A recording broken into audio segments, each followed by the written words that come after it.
भारत में सिखों पर जुल्म, मुसलमानों पर जुल्म, क्रिश्चियंस पर जुल्म, निचली जात वालों पर जुल्म, ये तो अपने अंदर वो कर ही रहा है, अपने मुल्क के अंदर एक आग लगा रहा है।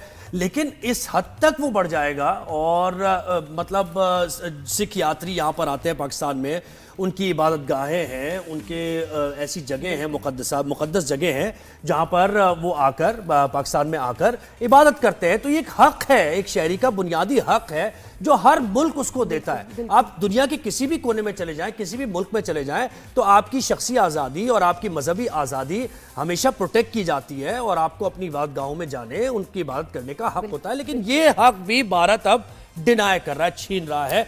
तो सिखों के पाकिस्तान में दाखिले पर पाबंदी लगाई है और वो जाने नहीं देगा। अब वो कह रहा है कि जो यहाँ बाबा गुरु नानक का जन्मदिन मनाया जाता है, ऐसे कहते हैं। जी बिल्कुल, यहाँ तक वो पहुंच चुका है। तो इस पे हमें ज्वाइन किया जनाब मिनिस्ट्री ऑफ रिलीजियस अफेयर्स से रमेश सिंह अरोड़ा साहब ने। रमेश साहब, बहुत शुक्रिया, आपने हमें वक्त दिया। सर, आप मुझे ये बताएं कि इस तरह के इक़दाम से भारत क्या करने की कोशिश कर रहा है और ये कहां तक जाएंगे? ये इक़दाम कहीं रुकेगा भी भारत या नहीं? तो देखिए, भारत के तो ये जो हथकंडे हैं, और हम बार बार एक बात करते हैं कि जो मोदी सरकार है, मोदी सरकार का बदकिस्मती से ये इस वक्त अक़लियतों को तहफ़्फ़ुज़ देने में नाकाम रहे। अब पिछले 15-20 दिन से जब से सिख कम्युनिटी पाकिस्तान के मौक़िफ़ के साथ खड़ी रही है, पाकिस्तान को कहा जी हम आपके अमन दोस्ती वाला जो पैगाम है उसके साथ साथ पाकिस्तान का जो हमारा चढ़दा पंजाब और लहदा पंजाब एक दूसरे के साथ लड़ाई नहीं करेंगे। अब मोदी साहब को याद आया है कि वो जाते हैं सिख कांग्रेगेशन में, अब जाके सिखों को कहते हैं 1.25 लाख से एक लड़ाऊं तबे गोबिंद सिंह नाम कहलाऊं। तो अब याद आया जब हम सिखों पर जुल्म और सितम कर रहे थे, जब हम सिख जेनोसाइड करते सोच याद ही आया। और अभी आप ये देखें, अगर आपकी इतनी सिंपैथीज हैं तो सिख कहता है मेरा मक्का और मदीना ननकाना साहब है, पाकिस्तान में है, तो आपने करतारपुर साहब बंद कर दिया। इस आड़ में ये जो अभी एग्रेशन किया, हमें अभी जून के अंदर 2 गुरु अर्जन देव जी का शहीदी दिन भी आ रहा है और महाराजा रणजीत सिंह हुआ son of the soil Pakistan में पैदा हुए, यहीं पे उनकी समाधि है, उसमें भी जत्थे ने आना है।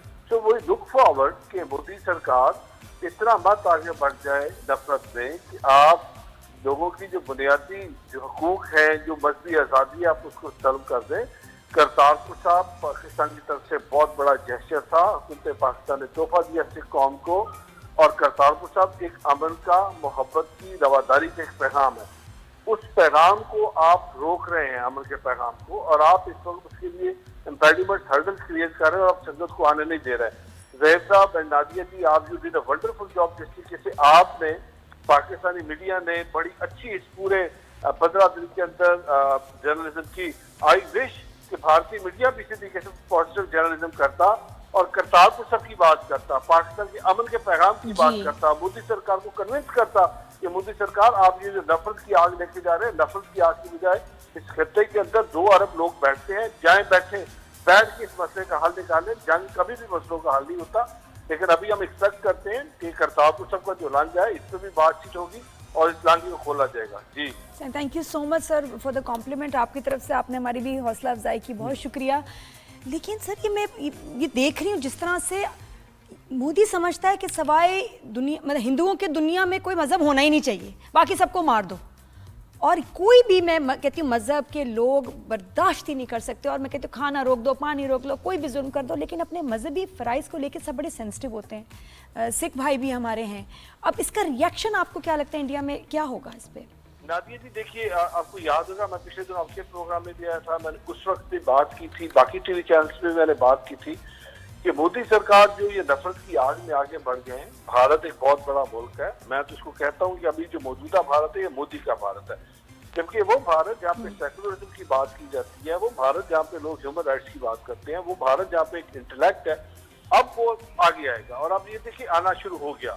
सबसे ज्यादा क्रिटिसिज्म भारतीय मीडिया को हो रही है और इसमें मोदी सरकार को हो रही है, और मैं समझता हूँ कि आप नफरत की आग और नफरत का खेल बहुत लंबा अरसा नहीं खेल सकते। लोग आएंगे सामने और मेरा ख्याल है मोदी को इसका जवाब देना पड़ेगा, और मोदी सरकार को जवाब देना शुरू हो गया है। पिछले 3 दिन से अब वो जा रहे हैं सिख कम्युनिटी के साथ मिलकर बैठ के, मैं बात करने को तैयार हूँ, बट ये काफी देर होगी, क्योंकि देखिए पाकिस्तान के भारत के अंदर सबसे बड़ा फर्क है रियासत पाकिस्तान की पॉलिसी ये कहती है कि पाकिस्तान के अंदर अकलियतों को हमने तहफ़्फ़ुज़ देना है। बेशक। पंजाब की वज़ीर आज़म पंजाब के पार्लियामेंट के अंदर खड़े होकर ये कहती है कि अकलियत मेरे सर का ताज है, जी। उनको तहफ़्फ़ुज़ देना मेरी हुकूमत की अवली तरजीह है, और सिर्फ कहती नहीं है करके दिखाती है। बेशक। बदकिस्मती से भारत के अंदर अगर हम तकाबुली जायजा लेते हैं तो भारत के अंदर जो मौजूदा वज़ीर आज़म है, जब ये चीफ मिनिस्टर थे तो इनको मुशर्रफ गुजरात कहा गया बेशक। और इन्होंने वहाँ पे मुस्लिम जेनोसाइड की। तो ये जो एक बहुत बड़ा फर्क है, और पाकिस्तान के अंदर कभी भी रिलीजियस माइनॉरिटी के खिलाफ कोई स्टेट ओन्ड परसिक्यूशन टेररिज्म नहीं हुई, जबकि भारत के हाथ खून से रंगे हुए हैं, चाहे वो सिख जेनोसाइड हो 1984 में, चाहे 2002 का मुस्लिम जेनोसाइड हो गुजरात के अंदर, जी, जी। चाहे कश्मीर हो, चाहे दलित हो, चाहे क्रिश्चियन हो, चाहे क्रिश्चियन नन के साथ ज्यादती हो। तो ये भारत की बदकिस्मती ये है कि भारत जो इतनी बड़ी एक सेकुलर आपने आपको स्टेट कहती है, 1 अरब 30 करोड़ की आबादी है, बदकिस्मती से भारत का इस वक्त जो मौजूदा वज़ीर आज़म है, उनके जो इस वक्त पलड़े में पड़ा हुआ है, वो इस वक्त जुल्म, नफरत और हिंदुत्व को प्रमोट करने की बात है। जब एक रियासत का सरबराह ये कहे कि इस मुल्क के अंदर सिर्फ हम एक मजहब को छोड़ेंगे और हिंदुत्व को प्रमोट करें और बाकी मजहबों के साथ जुल्म और ज्यादती है और जबर के निशान हो, तो फिर मेरा ख्याल है उस रियासत से आलमी दुनिया को भी पूछना होगा, जो आलमी कवानीन है उनसे पूछना होगा, यूनाइटेड नेशन को भी आगे आना चाहिए, ह्यूमन राइट डिफेंडर्स को भी आगे आके पूछना चाहिए कि आप कैसे जो बेसिक फंडामेंटल राइट है आप उनको रोंदते हुए आगे जा रहे हैं। बिल्कुल, फंडामेंटल राइट्स को रोंदा जा रहा है। अच्छा, ये देखिए कितना यानी नफरत की आग में इस हद तक पहुंच चुका है कि अमृतसर पर हमले करके, और वो हिंदू मुस्लिम फसाद तो बना ही रहा है, वो ये कह रहा है कि सिख और मुस्लिम फसाद भी है। इसी तरह आप देखें ननकाना साहब पर उसने हमला करने की कोशिश की। तो ये तो एक अजीब सी बात है कि वो यानी हिंदू मुस्लिम तो फसाद है ही, वो ये चाह रहा है, सिखों को बताना चाह रहा है कि मुसलमान भी आपके अगेंस्ट हैं।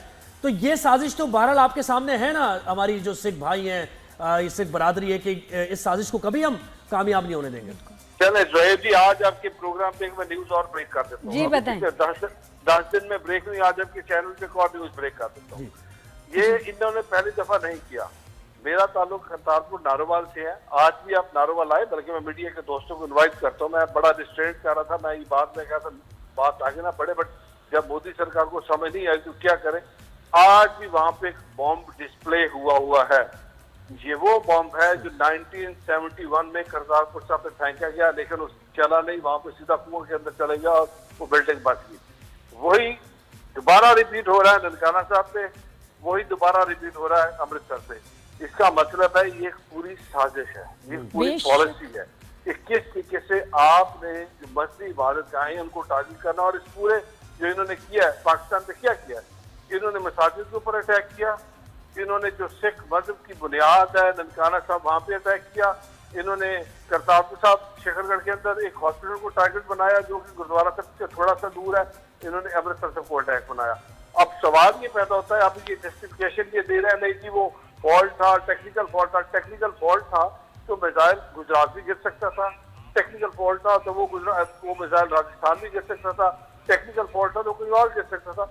टेक्निकल फॉल्ट आपको आखिर अमृतसर में मिलता है, जो सिखों की बुनियाद है, वो क्यों? ताकि वहां पे ये कहा जा सके, ये देखें जो सिख आज पाकिस्तान के साथ खड़ा है वही पाकिस्तान अमृतसर के ऊपर मिसाइल फेंक रहा। तो ये उनकी चाल है जी, और सिख कौम बड़ी अच्छे तरीके से उनकी चाल समझती है, और मैंने उसने असेंबली में भी ये स्पीच की है। दुनिया भर का सिख उस बात के साथ एग्री है और मानता है कि बिल्कुल पाकिस्तान हमेशा सिख के साथ खड़ा है, पाकिस्तान हमेशा बाहें खोल के सिख का इंतजार करता है। वाइस वर्सा भारत ने हमेशा चाल चली है कि किसी न किसी तरीके से सिख को कमजोर किया जा सके। जी, ये आने वाले दिनों में तो बड़े हम सीरियस कॉन्फ्लिक्ट्स देख रहे हैं, और ये इनके अपने लोग, इवन द हिंदूज जो पढ़े लिखे कुछ समझदार होंगे वहाँ, वो नहीं इनको समझा रहे कि आपने इंटरनेशनली अपने आप को आइसोलेट कर दिया, खित्ते में आपका कोई दोस्त नहीं, अबराड टर्की को भी आपने नाराज कर दिया, और उसके बाद अपने लोगों को भी ऐसे खफा कर रहे हैं, नाराज कर रहे हैं। ये तो कुछ अंदर ही लगता है कि बहुत बड़ी जंग शुरू हो जाएगी बहुत जल्द। लोगों ने कहना शुरू कर दिया कि मोदी सरकार ने एक इलेक्शन से पहले स्लोगन दिया था 400 पार, तो शायद मोदी सरकार को भारत के अवाम ने 400 पार का मैंडेट नहीं दिया। नहीं अरोड़ साहब, 400 पार तो बस अब ख्वाब ही रह जाएगा, 400 पार नहीं होगा। ये दूसरी जमातें कोई 400 पार कर देंगी, ये मोदी के बस की अब बात नहीं है, मुश्किल हो जाएगा मुंह छुपाना मोदी को भारत के अंदर। अब इलेक्शन भूल जाएं। सिख हमारे जो हमारे साथ खड़े रहे हैं, हम भी उनके साथ खड़े हैं। बिल्कुल ऐसे ही, तो बिल्कुल दुश्मन हमारा एक है, दुश्मन हमारा एक है। इजाजत लेनी है राइजिंग साहब, विंडो तो हमारे ऊपर। बहुत शुक्रिया सर, बहुत शुक्रिया आपने हमें वक्त दिया।